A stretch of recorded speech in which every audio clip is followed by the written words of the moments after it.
Imagine a civilization that was a global, sophisticated civilization that connected all around the world, that existed more than 13,000 years ago. And that civilization was wiped out. Now, what would survive that civilization? Go ahead and pull up that image again. So I have one observation that's interesting because I had this similar conversation before you answer this. I had this similar conversation with someone recently before you answer this. And we were having a conversation about cave drawings. And he said, if these civilizations were so advanced, why would they not be able to create better drawings? And so my answer is, I believe what you're about to say. So carry on. The answer to that is that those civilizations that did cave paintings were primitive, and they're not part of this group we're talking about. You're talking about nomadic hunter-gatherer Neanderthal Denisovians that were, hundreds of thousands of years ago. And then other groups that were more primitive along the way, because understand, even today in our sophisticated technological world, there are still groups in remote parts of the Amazon and in islands in the Pacific that don't have anything. They live in complete isolation in harmony with nature. We still coexist with that, and they did as well. So there were other groups that were primitive that were writing on cave walls and such, but that doesn't mean that's the only story. Okay, that's why we're going to get into this. What you're seeing on the screen right here. Here we have in Machu Picchu these massive granite blocks, okay, on the bottommost level. And then you have this very, very primitive cobble and mortar built on top. Now, that primitive stuff on top is younger, right? And then the stuff on the bottom is much more sophisticated and older. Wait a minute. That doesn't make sense. Because if civilizations were primitive and then they became more sophisticated, then why would the most sophisticated be on the bottom? Think about that. Mm-hmm. That's that spark that goes off. And you're like, wait a minute. Mm-hmm. So it's backwards then. It's completely backwards. Getting around, and that's where we're to understanding this is that all around the world, we have these megalithic ancient civilizations that created these massive megalithic block temples and pyramids all around the world that are so sophisticated in understanding the alignments to the stars and energy centers of our earth that we still don't even understand how they did it or some of the reasons why they did it. But those megalithic blocks and the ancient texts that we're about to get into, known as cuneiform texts out of the Fertile Crescent region, is basically all that survived. All that survived to these civilizations are those two things.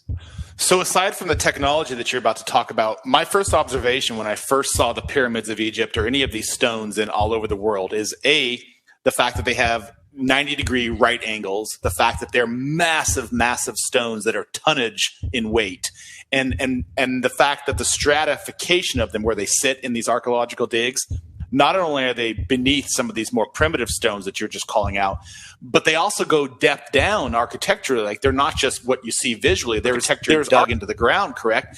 But these stones, sorry, I hit the screen too fast. But the thing that blows me away is that these stones weigh tons and tons and tons. Exactly. And if anybody was primitive, how would they have been able to have the technology to put those in place in the first place? Thank you. That's a great point. That was exactly what I was about to get into. Sorry, I didn't mean to steal your thunder. But I asked, let me just tell you one piece. Yeah. I asked my dad about this, and my dad was a staunch Christian, really conservative, and made us read the Bible every night and interpret it. And I used to I'm like you, I used to question everything. And I asked my dad this question one time. I'm like 10 years old. And I said, if primitive people built these pyramids, how these stones weigh tons and tons and tons. And if they were just ancient Egyptians who built those, the technology at that time was barely the wheel. How did they get all those stones in place? And my dad was like, oh, yeah, there's not questions that we ask. It's just God, faith of God. And I'm like, that doesn't make any sense. So, all right, carry on. Sorry. No, that's a great point. And that's what we're getting into is I want you to wrap your head around, well, what does it mean to be sophisticated? Okay. Look at our society today. People walking around on their phones. In most cases, they're playing some like Angry Birds game rather than using the phone to learn every piece of wisdom they can. But I want to strongly emphasize in that idea of knowledge, you cannot look in the mainstream. This is a tightly organized, tightly controlled thing. And this is where you start getting down the rabbit hole in conspiracies. Some people might roll their eyes, but imagine you're an archaeologist. You've spent years going to school. You like, I want to dig up, I want to go to ancient sites and I want to uncover these places. You spend an enormous amount of money. You spend years in classes, and then you get part of this archaeological institution. If you don't follow the rules, just like a teacher in school, if you don't follow this mainstream viewpoint on how all of this aligns, you will be laughed out of your job. You'll lose your credentials, and all your life's work will essentially be over. That's why so many people in my field, we're not licensed archaeologists. Because how could we be? We would be hampered by this 6,000 year timeline. Like, so look at these stones right here. I can tell you that those stones and many others we're going to find around the world are proven to be over 13,000 years old when they were created. Okay. That means that our timeline of civilization is at least double, if not far more than double the age of what we know. Now, you brought up a great point, Devo, these stones. We're talking about multi-ton stones. In some cases, these stone blocks are so enormous, and these aren't even nearly the biggest ones. You go to places like Baalbek, Lebanon, that we're going to show after, or the Yangshan Quarry in China, or the Imperial Wall in Japan, or all throughout Peru in the temple, in the Valley of the Temple, and all the way through Machu Picchu and South America and Bolivia, and so many other places around the world. We're talking about some blocks that are 1,000, 1,500, over 10,000 tons. Okay. We can't even move those today with modern machinery. And I want people to wrap their heads around that. We can't. If they take a crane, okay, the largest cranes we have, they can't move anything over like a couple hundred tons. And we're talking about blocks that are so big that we can't even move them today. Not only that, but here's the wild thing that is the evidence spark that is going to make people, okay, wait a minute, that makes sense. If civilizations are 6,000 years old, then the cultures that lived during this time had what are known as Bronze Age tools. That means that they had tools that are part of a certain hardness scale, okay? Like the copper and bronze tools, obviously. And so the idea behind that is if you have granite, right here, look at those granite blocks. Go look up what's known as the Mohs hardness scale. Granite is one of the hardest stones in the world. And there's a reason they chose it, because it has a high quartz content and it's extremely difficult to erode, so it'll last like forever. Okay, there's a lot of reasons they chose that. But also, if you have Bronze Age tools and you try to carve something that is harder than the tools you're working with, you're not going to get anywhere. You can't even manipulate those stones, which means that they had technology and sophistication that we don't even understand. And none of those tools and none of those things are left anymore. They're all gone. So you have these mysterious sites around the world where there's just these giant, perfectly carved, like some of them like in Tiwanaku in Bolivia are so sharp on their angles, carved out of a thing called andesite, that you can cut your finger on it and it's over 13,000 years old. That's how incredible they were able to cut some of these stones and build these places that are just in ruins all around the world. And so I just want to add to this. Look at this picture just one more time. What this means is that civilization that created that lower foundation, that incredible sophisticated master civilization, they were wiped out in a catastrophe, gone. And then the actual Inca we think of came out of the Amazon jungle, right? They found these giant remnant blocks all around the world, or around the region, and they tried to recreate it, and they couldn't. But they knew that these sites were sacred and important, but they just could not recreate their technology and knowledge. And that's the emphasis I want people to understand. So another thing that, and if you're going to touch on this, just let me know, and I won't go down this too far. But in some of the pyramids and in some of the references you've made all around the world, these stones are so precise. Not only are they heavy with multiple tonnage, but their cut diagrams are so sharp and so tight that in some cases you can't even fit a piece of paper in between some of the cracks. And furthermore, I listened to one of your podcasts on the astrological formations of each of them, that they're all in perfect alignment with astrological starscapes, et cetera. And are you going to expound on any of that? We're going to get to that on number 3 when we talk about the pyramids. Okay. Yes. Spoiler alert. But yes, don't worry. We'll cover all of those as we go along. But I don't want to go jumbled around too much. I want to build foundations for people as we get there. But yes, so let's go ahead and go to number 2, and we can talk about how sophisticated some of these civilizations were. I only have you for an hour, so I'm trying to squeeze in literally every single. It's okay. We can go a little over if we need to. Yeah. Okay. No worries. Okay. Here's the wild thing. There's a concept called geodesy. Okay. Geodesy represents these certain points around the earth where there's these energetic areas. There's also a relatable term called ley lines, which is basically that, okay, well, here's what's wild about it, right? The earth is just an energetic sphere. Okay. Don't think of it in just its physical way. Think about it in an energetic way. So anything that occurs with the earth, and we'll get into, we talk about cyclical catastrophes. Anything that's going to be physical on the earth has to happen on an energetic level first. Okay. So it's a giant energy sphere is our planet. That's why there's a wobbling north and south magnetic pole, which everything feeds into on this harmonious energetic state. Okay. When you look at geodesy, which means these points that line up around the world, there's an area of the 20 and 30 degree parallel where you see that, well, wait a minute. So instead of civilizations building these structures because there was water nearby or it was good for them to farm and then they created these structures, no, not at all. In fact, you look at a place like Tiwanaku and Pumapunku at well over 12,000 feet elevation in this incredibly arid place with no resources, and yet they build all these structures there. Why? When you map out these energy centers known as ley lines, convergence zones of energy on the earth, and you map out these specific locations that they were building on these lines that had to do with energy, again, energy, you find out they were all built in these perfectly mapped spots around the world. So rather than being by accident, they actually created them all in specific places. Okay. Now, can I interrupt for a second? Because I want to go back to those ley lines, because that has a lot of criticality to a lot of the stuff that's gone on in the archaeological formations, right? Can you elaborate real quickly on what ley lines are? Because I know a lot of people don't know what that means.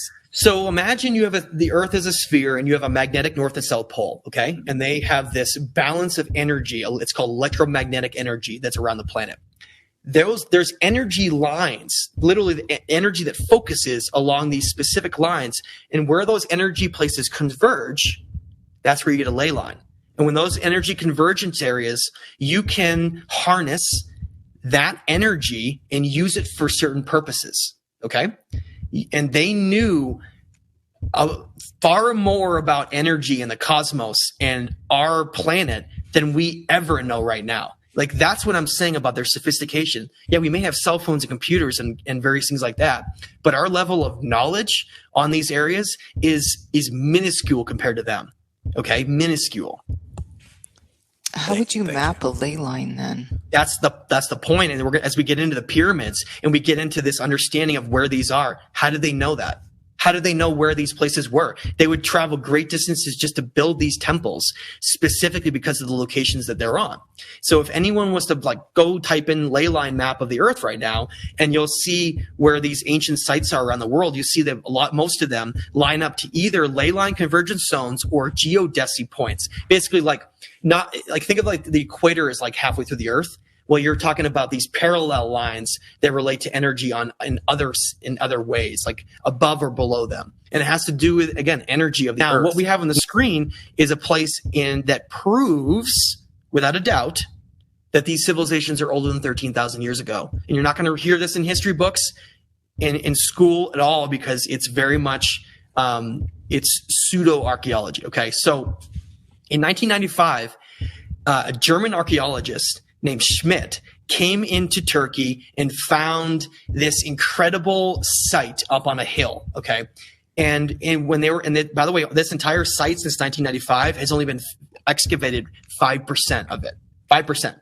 What they found was there was these, underneath massive amounts of soil, they found these enormous T-shaped pillars, multi-ton, giant T-shaped pillars. And there's all these bizarre, very intricately carved, symbols and animal-like creatures all over them, right? So you think, oh, well, that's just animals on the earth. No, not at all. what we're really looking at here is the largest and most sophisticated cosmic library on the entire planet. So in the image right there on the left, that's known as Pillar 43. And you see the vulture on the left and how he has a ball in his hand and how there's a scorpion below him. That represents the constellation of Cygnus, and then Scorpius down below it. And the ball above it is a star called Deneb, right? This is an astronomical library. They were mapping the cosmos, okay? And they knew the alignments of where these constellations would align up to what's known as the precession of the equinox. So important to understand. What it means is our Earth wobbles on its axis. It's not straight. It goes like this. You can't see me. It wobbles like this, okay? And what that means is the zodiac ages, not your birthday, but the actual zodiac ages represents the way that the Earth is facing certain constellations over a 2,100-year cycle. Now, that whole cycle, as it spins around, is called the Great Year, or the precession of the equinox. And it means that an entire rotation of the Earth is about 26,000 years and faces these different constellations during that time. Why would they have wanted to know that? Wow. Well, turns out that there are cyclical catastrophes that occur on the Earth every 13,000 years. So if you're a civilization and you know that the most important thing you can preserve is knowledge, you would need to track not only energy of the cosmos, because that also plays an effect. And I don't want to pretend it's just these other effects. There's energy of the cosmos that relates to when you're facing different constellations and planetary alignments that have to do with consciousness, of course. But they're also tracking these catastrophes. And they know that when it comes, they're going to have to preserve their knowledge, because if they don't, all the knowledge, the subsequent knowledge that the entire civilization was able to amass could be wiped out. And then there'll be nothing for the following civilization, if there was a civilization, to then build off of. And that's what Göbekli Tepe is. I have a question. So you said in the outset of the call that civilizations actually, in the terms of their advancements, denigrated over time. Yes. So one civilization created this, which means some sort of information would have had to been passed down to them, that there was a cyclical 13,000-year catastrophe. How would they have known at this time period that every 13,000 years there was a catastrophe looming or pending, et cetera, if the information denigrated over time? Yeah, so that's the key point to make, and that's great. When they first found this site, it was buried under enormous amounts of soil. Okay, and it's been calculated that it took as long to bury this site as it did to create it. Why would a civilization bury a site that took that much time unless it was the only way to protect it? Mm-hmm. Okay. Furthermore, because that site was buried under enormous amounts of soil, the organic matter, which is you cannot date rock. That's why I don't care what academic tells you a site is a certain age that they're trying to date rock. It's all inaccurate. It's not true. The only way you can date is through organic matter. That's it. Or ice core samples.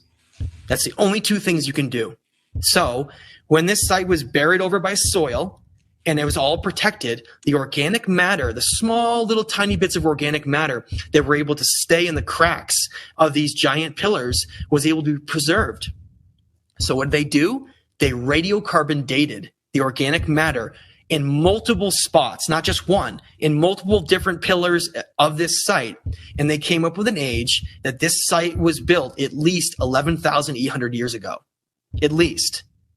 That immediately throws the date of sophisticated civilizations more than double through evidence-driven radiocarbon dating. We know that. And so what that means is that we're the first civilization to come along, to dig this up, and then learn about this. But it's been guarded and hidden because if people think about this whole thing, why is all this being hidden? Why? Number one, we're way more sophisticated than we've been told. Our story is much older. And two, if they learned that these ancient civilizations knew about cyclical catastrophes, people would be freaking out right now because we're exactly 13,000 years ago from when this last event occurred. And that's a whole nother discussion that we can probably briefly touch into at the end, which is where the newest book that I'm going to be writing after the one with Billy Carson is going to be focused on. Okay, so say that one more time. We're at the end of this cycle. We know that because of astrology. We can study that. Yep. We understand that scientifically speaking. So technically speaking, this cyclical effect, which repeats itself roughly every 13,000 years, we know for a fact that we're approaching that end of that 13,000 years. That's right. So theoretically speaking, everything, and I'm not trying to be doomsday here, but theoretically speaking, the Earth, whatever chaos is going on right now, there could be an impending cataclysmic disaster. Is that what you're getting at? Except it goes much deeper than that. The Maya predicted, and again, the Maya were way more sophisticated than we've been told. The Maya predicted that there would be a future time when a civilization would have the technological means to be the first ones to ever survive this cyclical catastrophe in history. And we are that civilization that has the technological means to survive this. Wow. And I can tell you all the evidence on how that's going to happen and what they're secretly doing to prevent this. But it's called the global elites that know all about this. The fat cats at the top that make the real decisions, and that very much exists. If people don't believe it does, just go do a little research. There are a lot of very powerful individuals that know all about this. And that's one of the reasons why this information has been taught to us in the way that it has. Because if people knew what was potentially going to happen, they would be freaking out right now. But I will tell everyone, so that people don't freak out listening to this, that there are very specific and secretive things that are going on right now that I believe will be successful in preventing this. For the first time in all of the different versions of we've come along, we will be the first ones to not have a reset. Okay. Wow. It's a cliffhanger. No. All right, carry on. My mind is just like. Let's go ahead.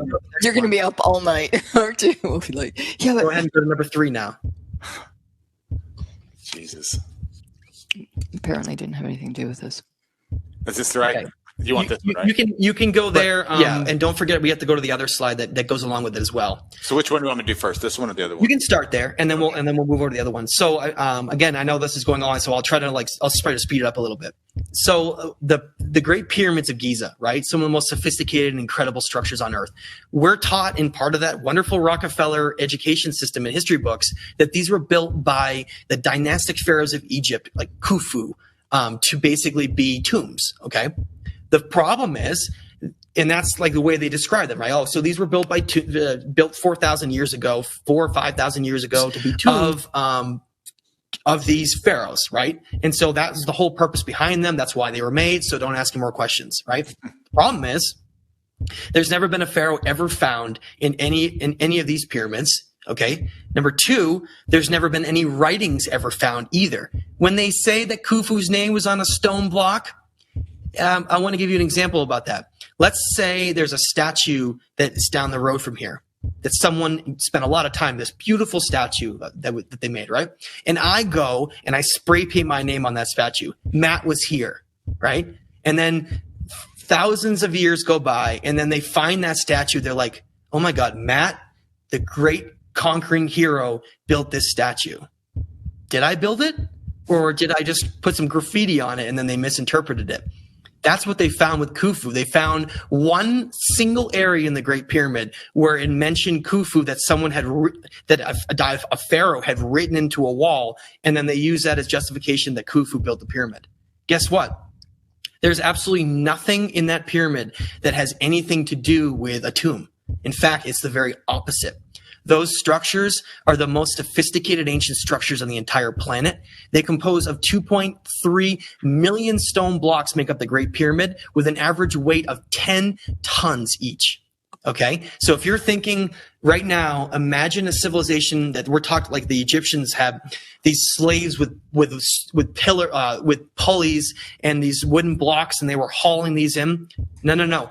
Not only that is impossible, but we could not build these today.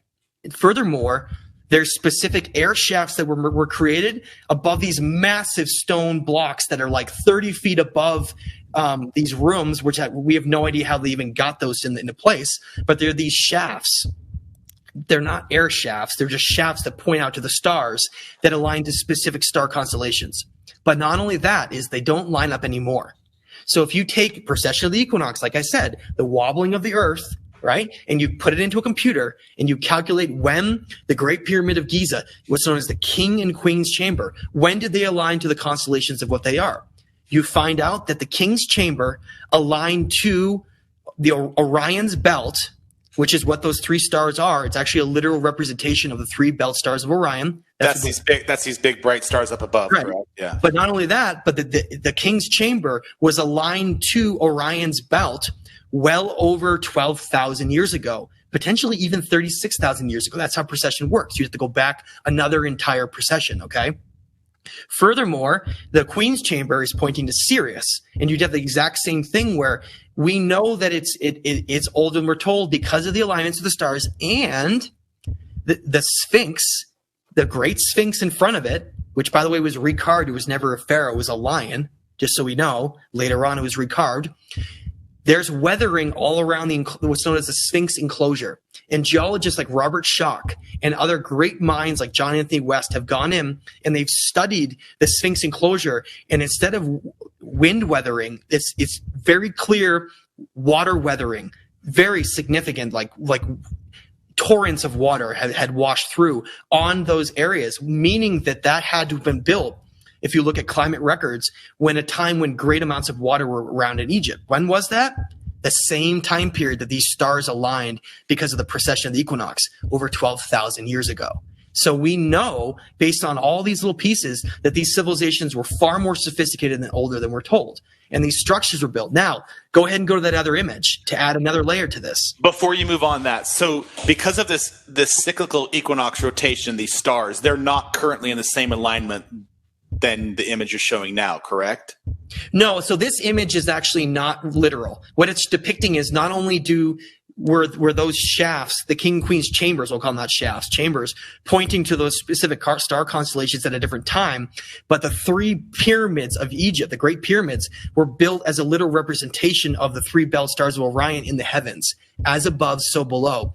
They were creating these structures not only to have specific spots on the Earth, but to literally mimic the locations of stars in the cosmos. Okay? It's wild. Yeah, Okay, so go really quick. quick. Another image. Welcome to the Valley of the Kings. The Valley of the Kings that Lisa's been to, is over 400 miles to the south.